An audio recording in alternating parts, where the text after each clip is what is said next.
Really pretty phenomenal. All right, getting into like this idea of tokenization. First, if you don't mind, explain to people what tokenization is, and then we'll get into like where this is all headed. Their heads are going to be melting by now.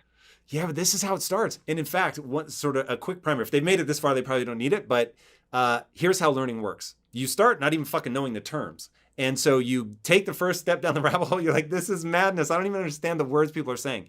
You start to get the vocabulary. Certain words will jump out at you. Go look those up. Now you begin to cobble like, I kind of know what's going on. Then you can, like you said, you pick that path that you understand you go through. So that sense of like overwhelming confusion, A, it's perfectly natural. And B, in the beginning, just find the words. Once you understand the words, that'll be the key to unlocking things. Okay, so with that, one of the words that we need to define is tokenization. What does that mean? So remember we talked about smart contracts.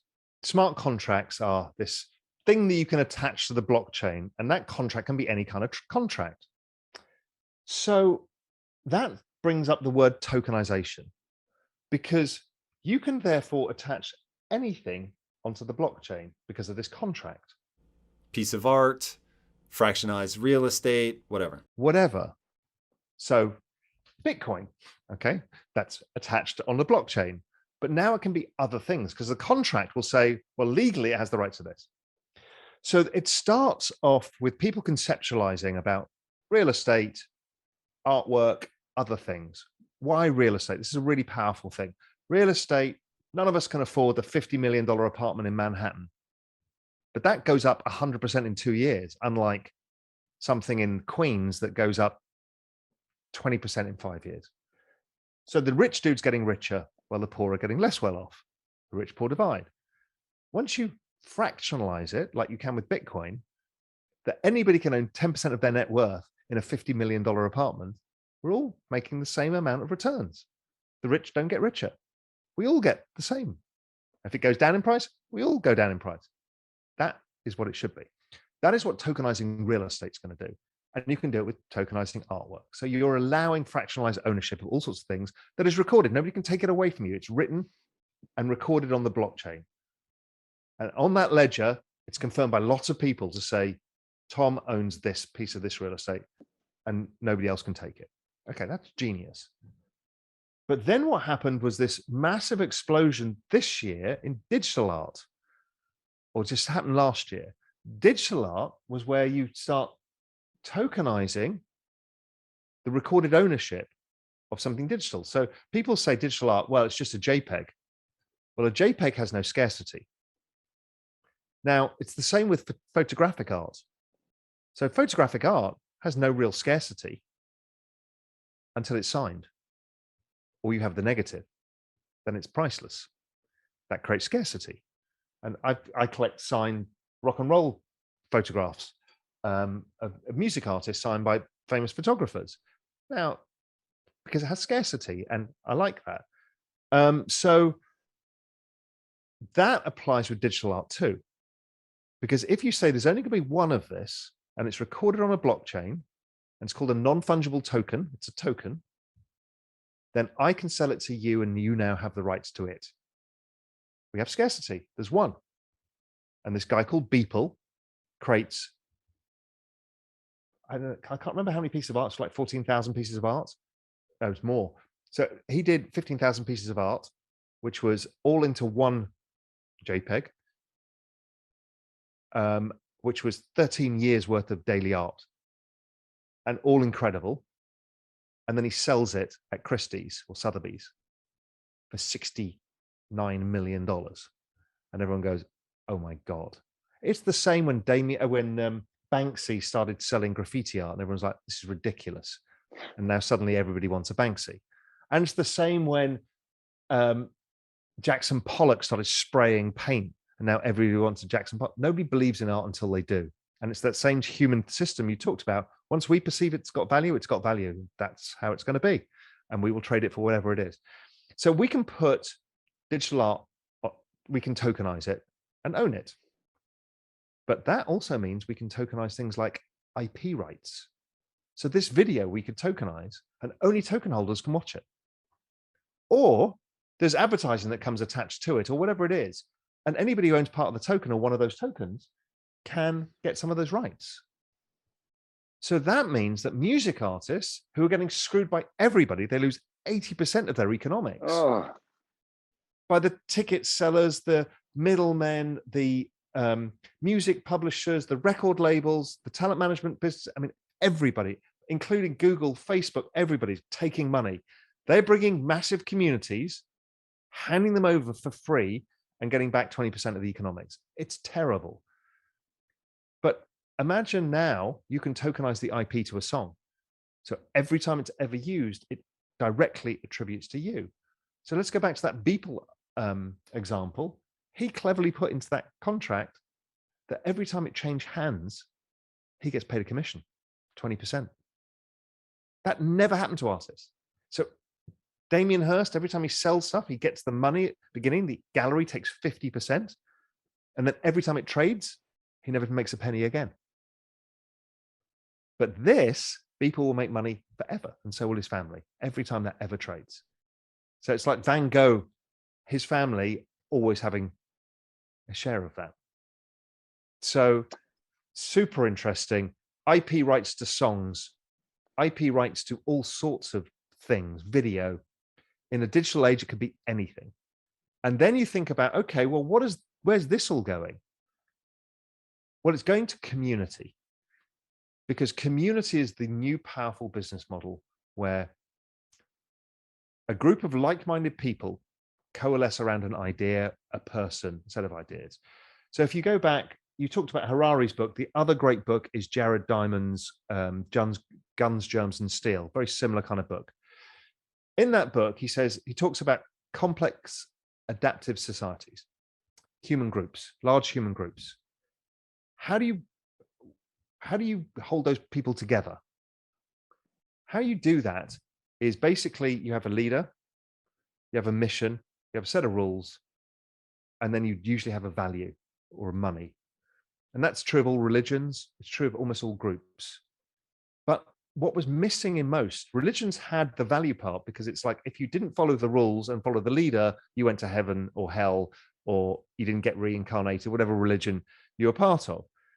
In modern society, like US, you have a leader, you have kind of a mission, you have a set of rules, and then you have money.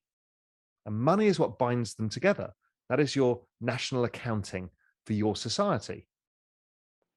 But tokenization means we can all have a system of money, right? Bitcoin is the system of money for the people on the Bitcoin network. But I can have a system of money based around Real Vision, because we have hundreds of thousands of users who all want to gain value from the ecosystem and want to create value within the ecosystem.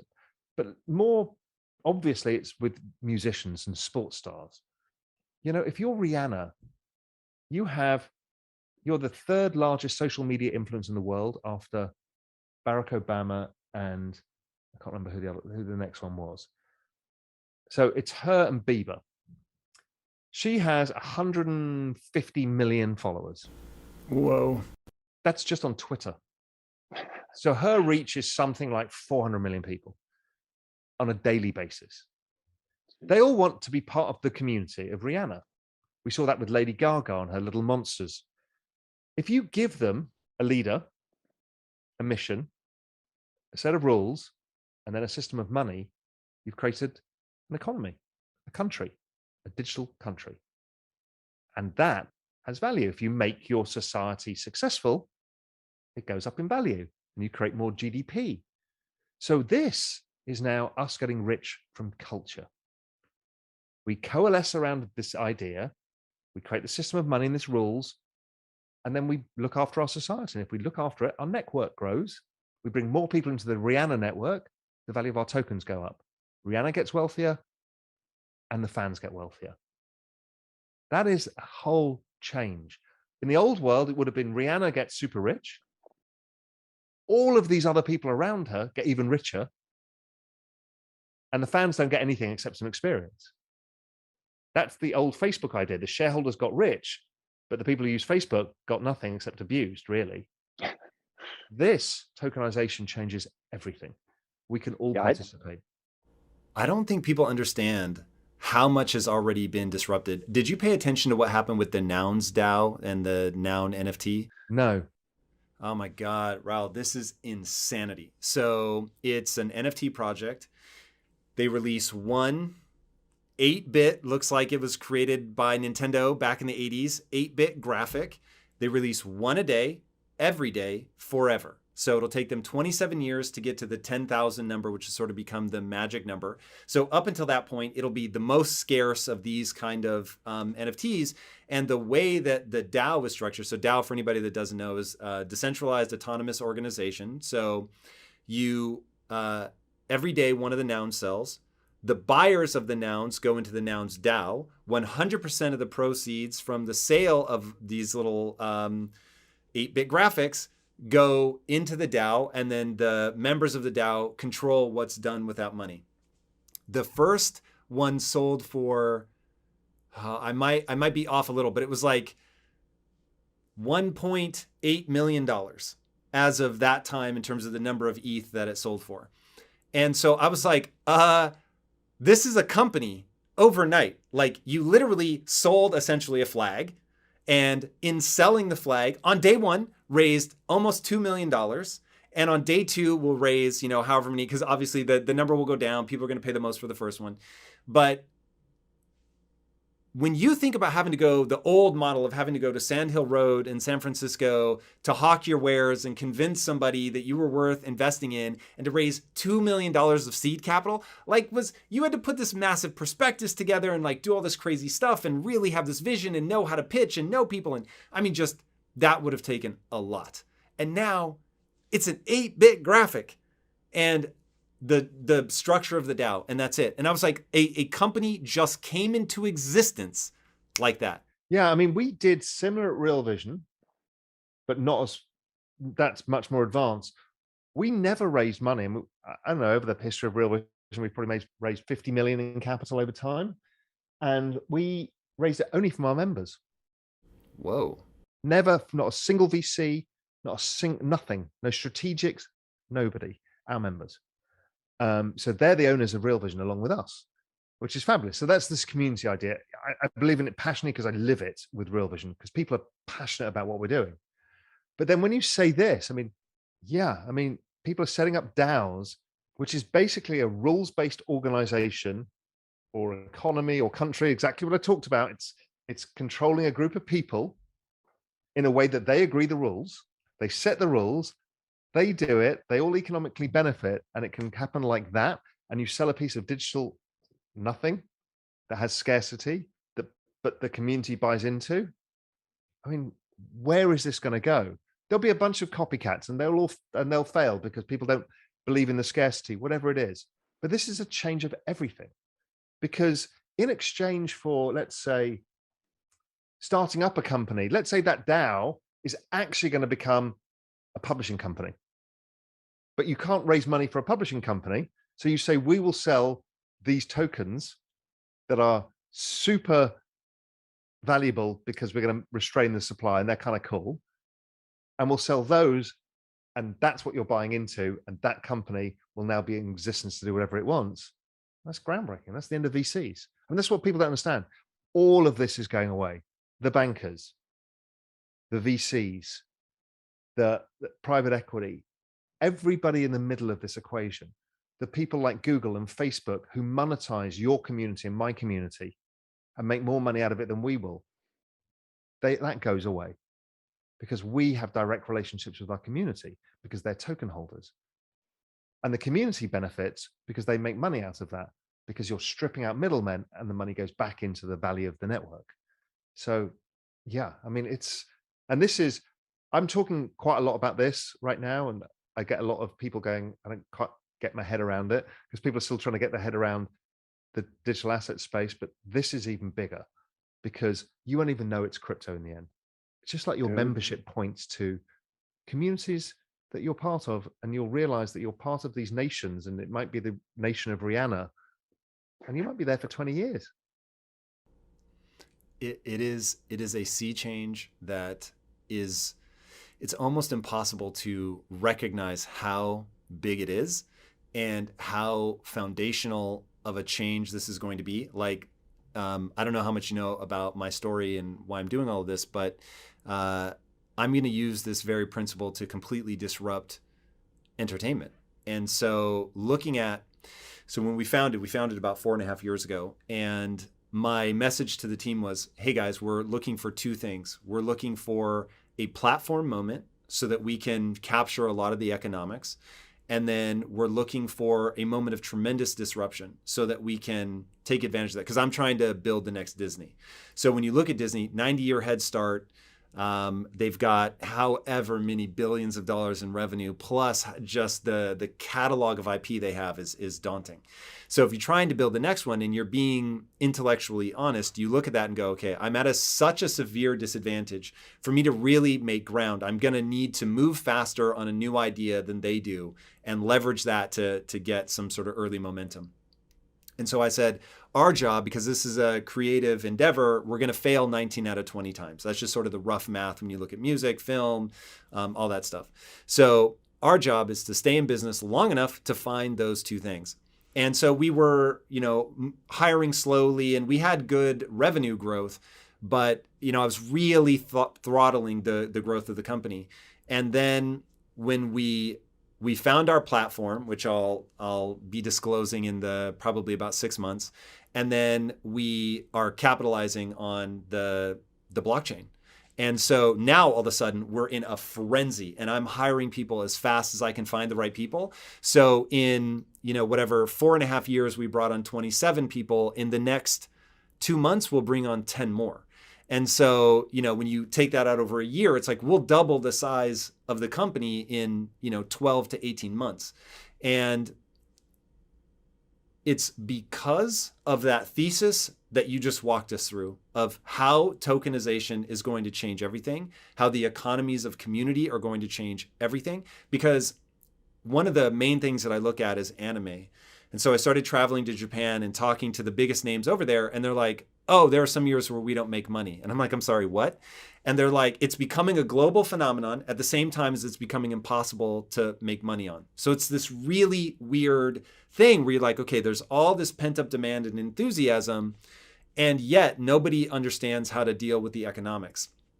And I think what we're going through right now with the blockchain, tokenization, bringing the community into the value structure of that. Like, imagine that you can bet on whether it's the next Rihanna, whether it's the next anime phenomenon. Like, for people that aren't familiar with that world, there's one. So normally anime starts as manga. So there's this one manga called Demon Slayer, which that one title outsells the entire Western comic market.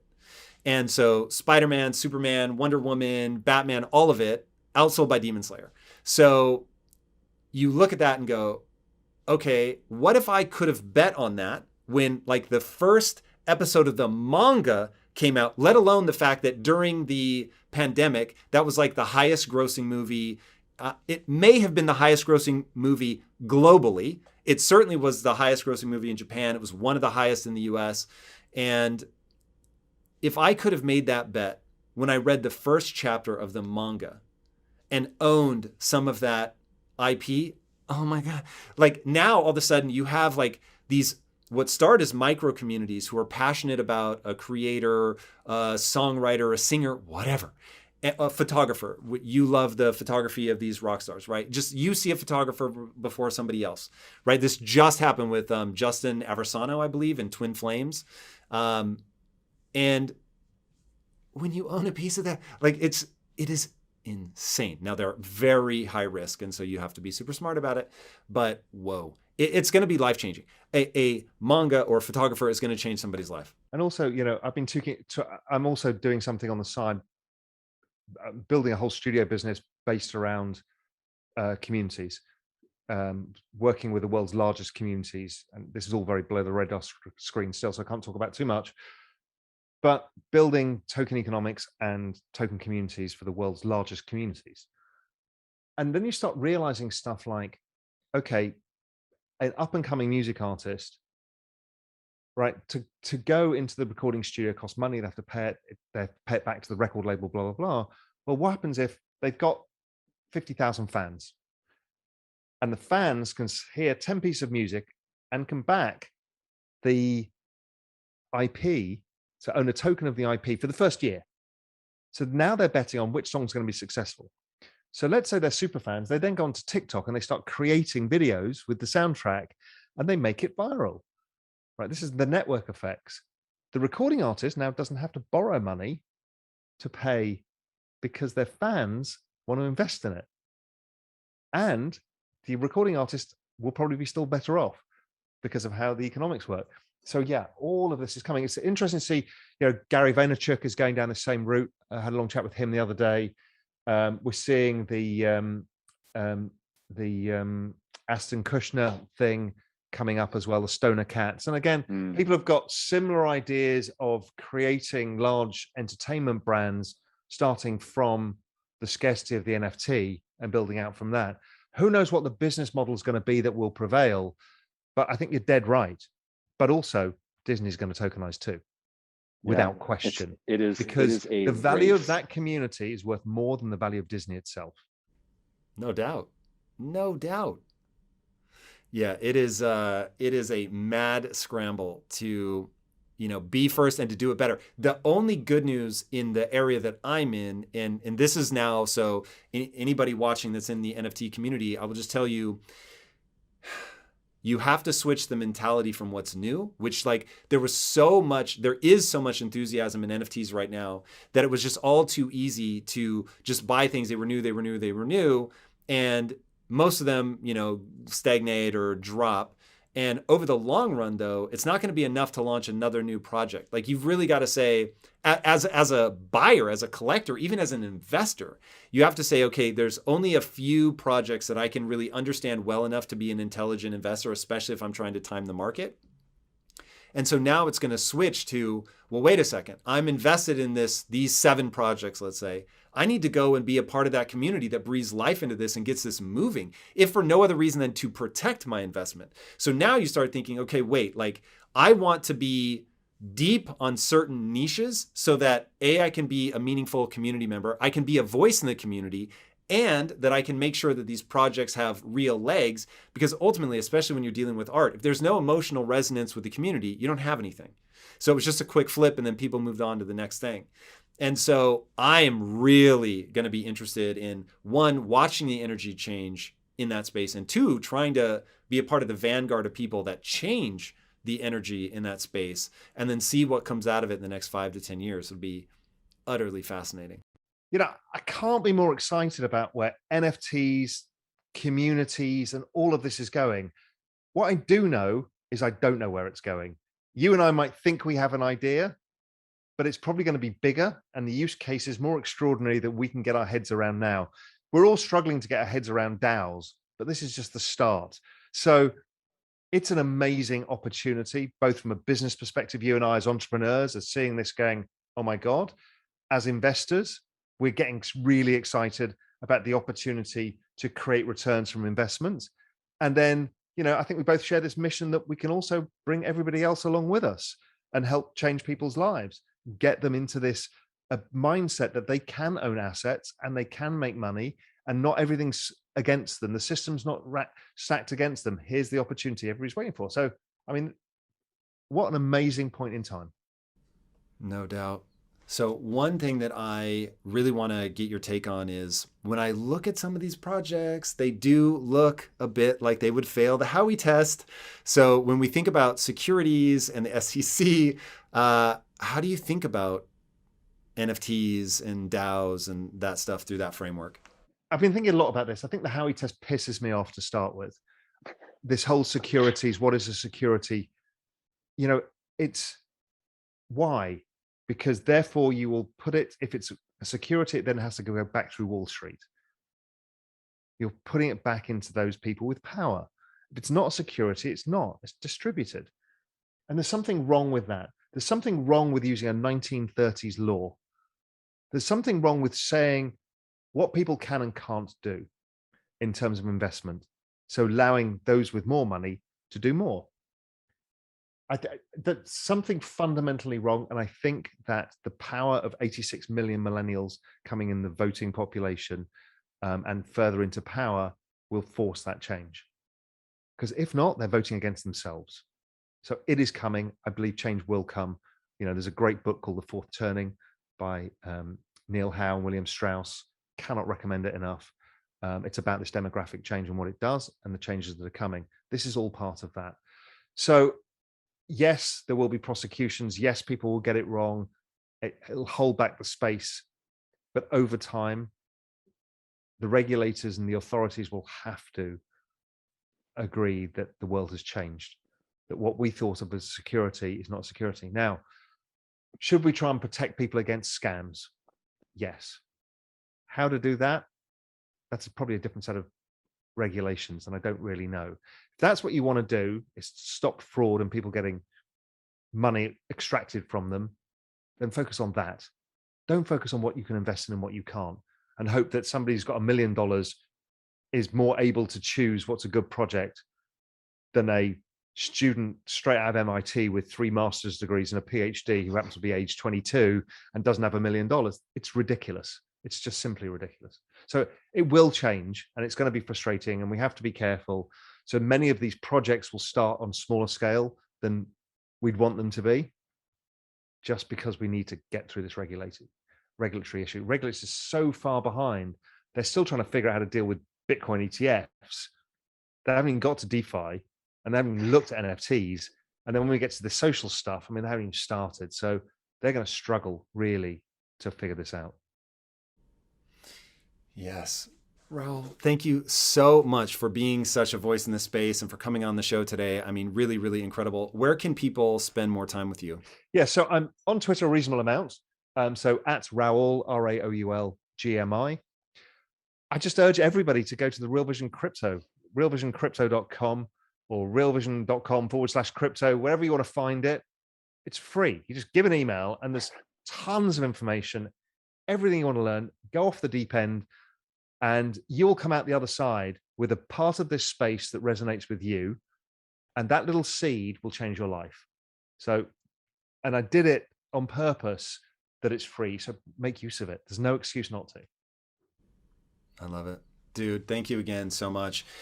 Guys, trust me, this is somebody that if you're going to invest in your future, this is exactly where you want to start. I've spent an obscene amount of time taking in his content.